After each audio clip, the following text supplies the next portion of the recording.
د هلمند والي الحاج مولوي عبدالرحمن مسلم کندوزي په مشرۍ د مرستیال والي الحاج مولوي محمد نبي حماس په شتون کې د یو شمېر مسؤلینو سره د 740مې تاریخي ورځې لمانځلو ته د چمتووالي په موخه غونډه وسوله. په غونډه کې د امنیه قومندان الحاج ملا امین الله زبیر په شمول د 215 العظم قلی اردو استخباراتو ریاست، علماو شورا، سرحدات، قومونو او قبایلو،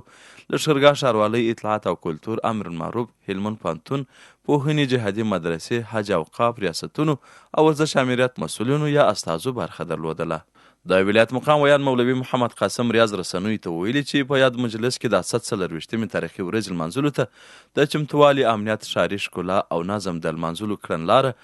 او اړوند ټولو مواردو او جزئیاتو په اړه خبرې وسولې. هلمند والي دغه ورځ د افغانستان په تاریخ کې مهمه او پرتمینه ورځ وګڼله او مسؤلینو ته سپارښتنه وکړه چې په بشپړې همغږۍ سره د دې ورځې د لمانځلو ترتیب روان کړي او هر یو په خپله برخه کې اړین او لازم اجرات ترسره کړي.